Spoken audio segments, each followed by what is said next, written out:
All right, so we're on our second day of factoring trinomials today. So yesterday we learned how to split those trinomials into our two binomial factors, right? A lot of times we could use mental math to figure that out. We found that pattern and use mental math, but we did talk about how you could use those factor boxes or X methods or any of those other little helpers if you were having a hard time finding those factors.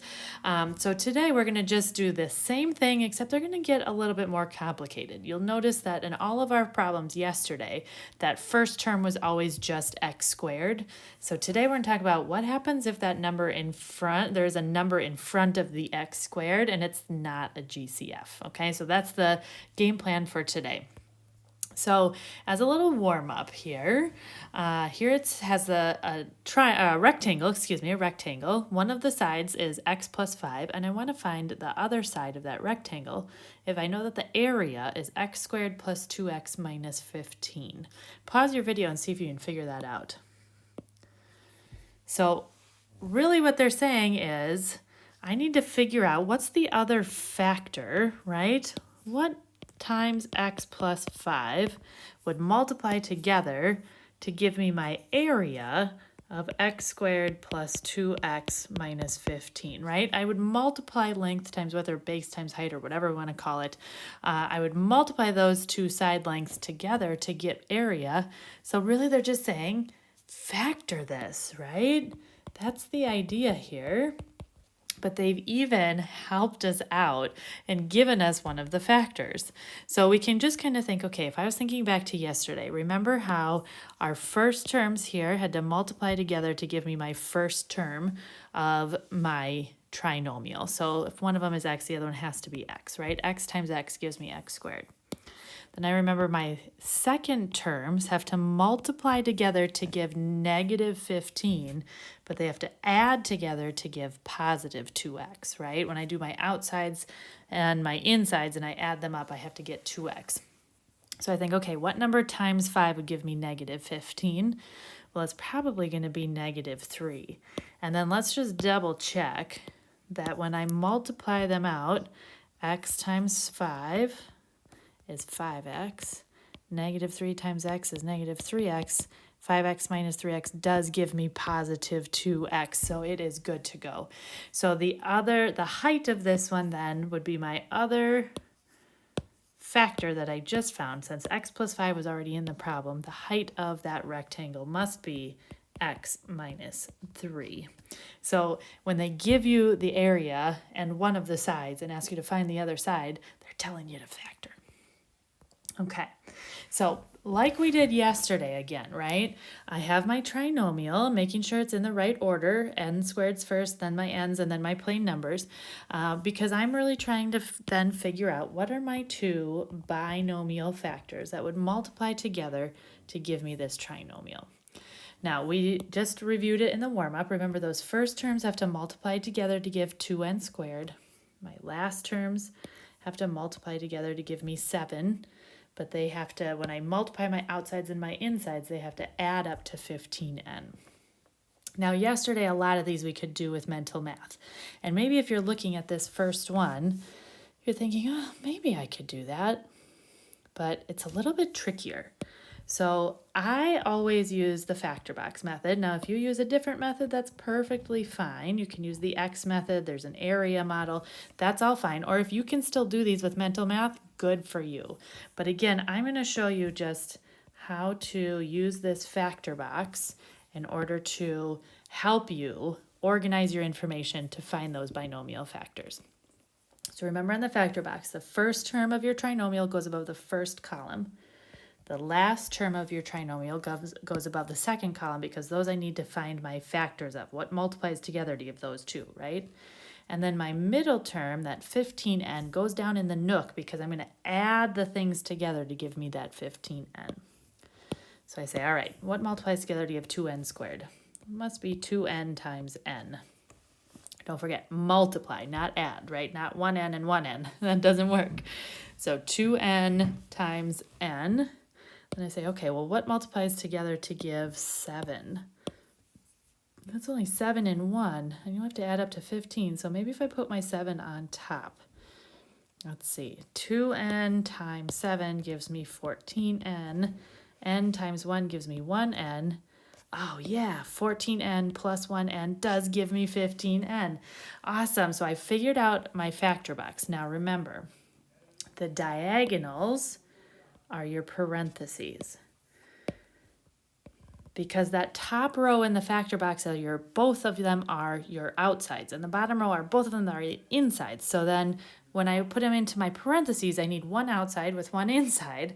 I can't have both outsides or both insides in the same parentheses. It won't work. So my first set of parentheses then would be 2n plus 1. And my second set of parentheses would be n plus 7. And there are my two binomial factors that multiply together to give me 2n squared plus 15n plus 7. So that's the idea today, is there's going to be a number in front of that n squared. Maybe sometimes there's going to be a GCF, but not always. And so using that factor box to help you kind of organize your information is a really good way to do it. But again, if you can just mental math that out, put things in some spots, they don't work, erase, just double check that the outsides and the insides add up to that middle term, right? All right, let's take a look at number 2. I have 6n squared plus 23n plus 7. So again, my two binomial factors here. If you can just start working away on that one and don't need the factor box, you do not have to show the factor box. That's perfectly fine. 6n squared above my first column, 7 above my second column, 23n down in the nook. I'm going to add up to 23n. All right, now 6n squared is a little bit trickier because there's a lot of possibilities. I could do 6n and n. Let's see. And then things that multiply together to give 7. Again, 7 and 1. Oh, 6n times 7. Oh, that's 42. That's way too big. Okay, that's not going to work. What if I did 1 times 7? That would be 6n times 1. 6n plus 7n would give me 13n, not 23n. Oh, that's not going to work. Okay. Well, maybe it's not 6n and 1n. Maybe this has to be 2n times 3n. Oh. All right, well now if I multiply across, let's see. Sorry, get my color here. 2n times 1 is 2n. 3n times 7 is 21n. Oh, 2n plus 21n does give me 23n. There we go. And you see, I don't always get them right the first time, and that's okay. That's the point of the factor box, is to get things lined up, check it, erase it, change it. Definitely what it's for, okay? So don't expect to get them all right the first time. That's okay. Now remember, diagonals are our parentheses here, right? So one set of parentheses will be 2n plus 7.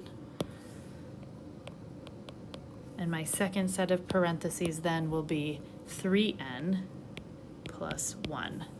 And again, I get asked an awful lot, does it matter the order of the parentheses? Could I put the 3n plus 1 first and then the 2n plus 7? And the answer is absolutely. It doesn't matter what order those parentheses go in. But it does matter that those first terms, the things that were in your first column in your factor box, have to come first in your parentheses. 2n has to be in front of the 7 because the first terms have to multiply together to give me that 6n squared. So just make sure that you're lining them up, that the first things in your factor box are the first things in your parentheses. All right, let's try some more. 2y squared minus 5y plus 2. Okay, getting those binomial factors set up. And if you can just rock and roll with it, maybe this is one you don't need the factor box for. 2y squared goes in that first one. 2 goes in that second one. Negative 5y down in the nook. Watch those negatives, right? So let's see. It's got to be 2y and y. It's got to be 2 and 1 as well, doesn't it? Hang on, though. I need to get to negative 5y. Oh, maybe it's negative 2 and negative 1. All right, let's check that out. 2y times negative 2 is negative 4y. Y times negative 1 is negative 1y. negative 4y plus negative 1y does give me negative 5y. And I could change them into negatives because negative times a negative gives me a positive 2 there. So as long as I changed both of them to a negative, it worked. Now, I highly recommend that you only make this second row or column, excuse me, negatives, not ever the first column. That really gets complicated when we are using these factors in the future. So I highly recommend that if you need to make something negative, you always make that second column negative, not the first. Okay, now we just have to have our parentheses the diagonals in our parentheses. There we go.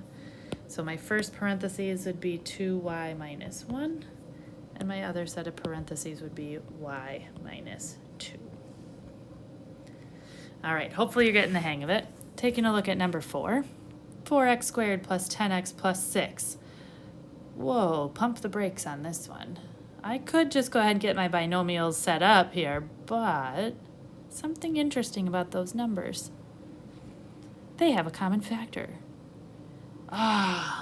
They have a GCF. Don't forget to factor out a GCF. It'll make your life so much easier if it's possible. Now, in these last ones, there was no GCF. 2, 5, 2, no GCF. 6, 23, and 7, no GCF. 2, 15, and 7, again, no GCF. So I couldn't have done it before this, but now on this one jumped out at me. So my GCF on this one would be 2, right? So if I take out a 2, my first term, I'll have a 2x squared. My second term, I'll have a plus 5x.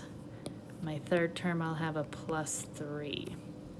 All right, now, I do still need to factor that trinomial. I'm not done just because there is a GCF, but I'm going to bring my GCF down and then open up my two binomials. And now at this point, when I make my factor box, I only have to do that trinomial that's on the inside there, just this part. And those numbers are a heck of a lot easier than 4, 10, and 6. So it is extremely beneficial. Not only will you get the right answer, but it'll also make your job easier if you look for that GCF first instead of at the end. All right, so 2x squared going above the first column, 3 going above the last column, 5x down in the nook. Let's see, 2x times x for 2x squared. Let's see, 3 and 1 is what it's got to be. But it must be 1 on top and 3 on the bottom if they're going to have to add up to 5x. All right, so 2x times 1 is 2x. X times 3 is 3x. 2x plus 3x does give me 5x. And then don't forget our diagonals here are our parentheses, 2x plus 3 in one, x plus 1 in the other. 2x plus 3 and x plus 1. Okay. Now, if you did not see that GCF to start with, if you jumped right into your factor box the way it was, you put the 4x squared up here, you put the 6 up here, you put the 10x down here, you can still do it. It will still work out. Let's see, but it's probably going to be, let's see, 4x times x maybe. What multiplies together to give 6? Well, okay, maybe I could do 6 and 1 then on this one, but it would have to be 1 and 6. So that when I multiply across, 4x times 1 is 4x, x times 6 is 6x. They do add up to 10x. But now when you look at your parentheses here, my x plus 1 is the same, right? But when I look at this one, this other parentheses is actually 4x plus 6, right?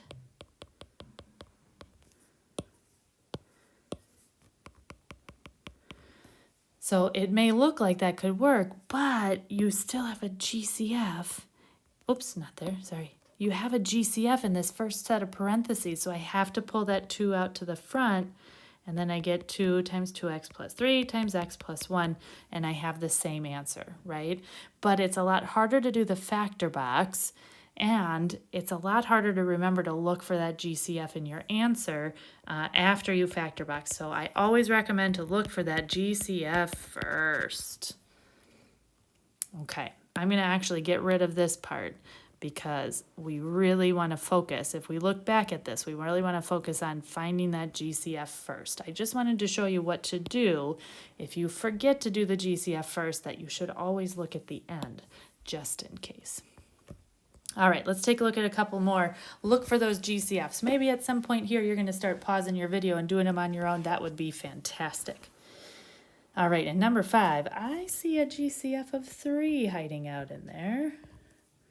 So if I take out a 3, my first term would be 3n squared. Middle term would be negative 8n. Last term would be positive 5.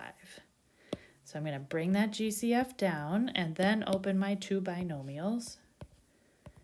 And again, maybe you can do those binomials with no factor box. That's perfectly fine.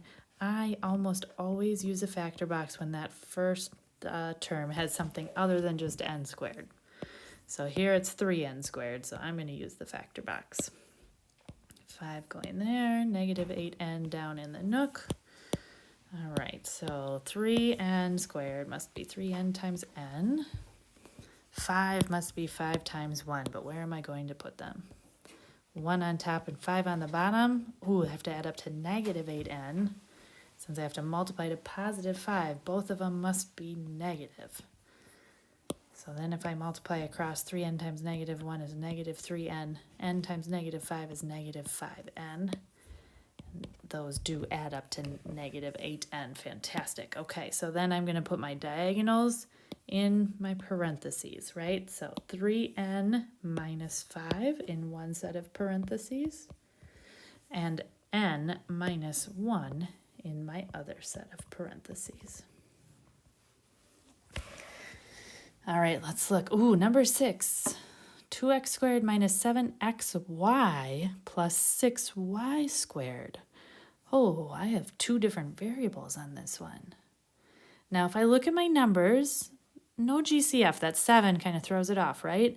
And now looking at my variables, oh, there's no y in the first term, and there's no x in the last term, so there is no GCF on this one. So I'm just got to open up those parentheses. Now this may seem a little bit scary with the 2 different variables, but don't worry, it works exactly the same. And you're going to see, especially oh man, the factor box really does help on these ones. So 2x squared going above the first one, 6y squared going above the second, negative 7xy down at the bottom. Okay, now we think, okay, what multiplies together to give 2x squared? Well, let's go 2x times x. What multiplies together to give 6y squared? Well, it could be 6 and 1, right? Or 6y and y, I should say. That would give me 12xy and just 1xy. That doesn't give me negative 7. Okay, that's no good. What about... Well, I guess I could put the 6 down here, but that would be 2xy and 6x. That'd be 8xy, not negative 7xy. Okay, and what about 2y and 3y? Oh, but it has to be negative 7xy, so how about negative 2y and negative 3y? Okay, now when I multiply across, 2x times negative 2y gives me negative 4xy. X times negative 3y gives me negative 3xy. Negative 4xy plus negative 3xy does give me negative 7xy. So when you have your x's from your first term and your y's from your second, you'll get that xy in the middle, so it's okay. And you can see how really just breaking it into that factor box really helps us kind of organize all those x's and y's and variables, right? So our diagonals are our parentheses here. So one set of parentheses will be 2x minus 3y, and my second set of parentheses will be x minus 2y. And there you go. So 2 variables, not a problem. Just put them in the right spots, right? All right, let's take a look here now. These are the last 2 problems, so the more you can do on your own at this point, the better off you'll be. Number 7, 2c squared plus cd minus 3d squared. I do not see a GCF, so let's get those parentheses rocking and rolling. I'm going to use my factor box because it helps me a ton, but you do not have to do that if you don't want to. 2c squared going in the top. Negative 3d squared going on the top right. Positive 1cd going down the nook, right? Plus cd is really a positive 1cd if you want to really think about it. That helps you. All right, so let's see. 2c times c must give me 2c squared. Negative 3d squared. Well, it's looking to me like I'm going to have a d on the top and a 3d on the bottom because I need to add up to 1.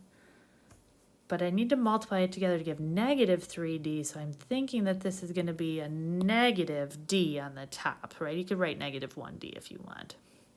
So that when I multiply across here, 2c times negative d is negative 2cd. c times 3d is positive 3cd. Negative 2cd plus 3cd gives me a positive 1cd. Now, this is a very common place where you could get your negative wrong.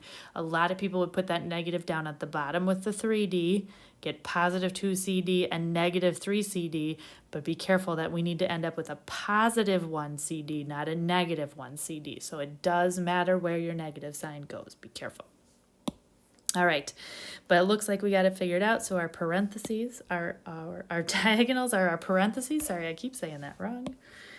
All right, so in the one set of parentheses, I'll have 2c plus 3d. In my other set of parentheses, I will have c minus d. All right, last problem here. We can do it. Oh man, this does look like there should be a GCF, but those M's and N's just look so similar.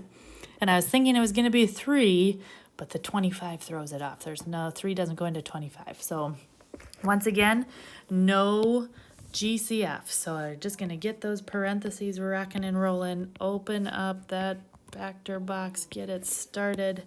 9m squared going in the top left. Negative 6n squared going in the top right. Negative 25mn going down in the nook. All right, let's see here. Now, 9m squared. This could be a lot of things, right? My mind really first jumps to 3m times 3m. Trying to get to negative 25mn. So let's see.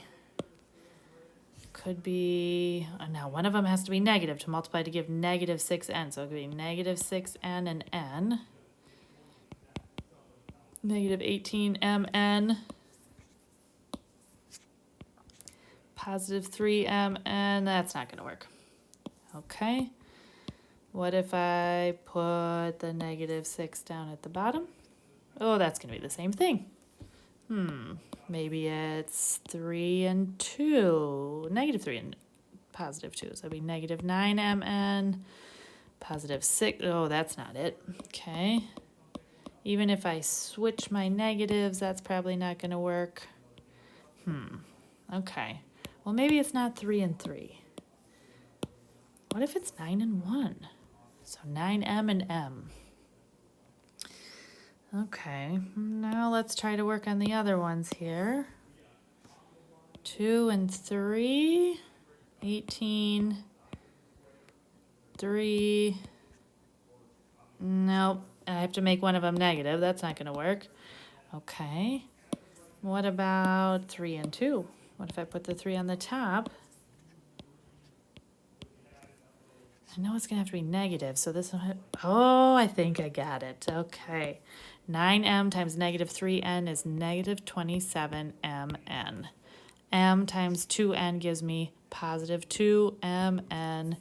Negative 27 plus 2 gives me negative 25mn. And I wanted the bigger number to be negative because my answer was negative. Okay, so I hope that showed you that no matter what, it's okay to not get it right the first time. Maybe you didn't pick the first factors right. That's okay. Keep trying, right?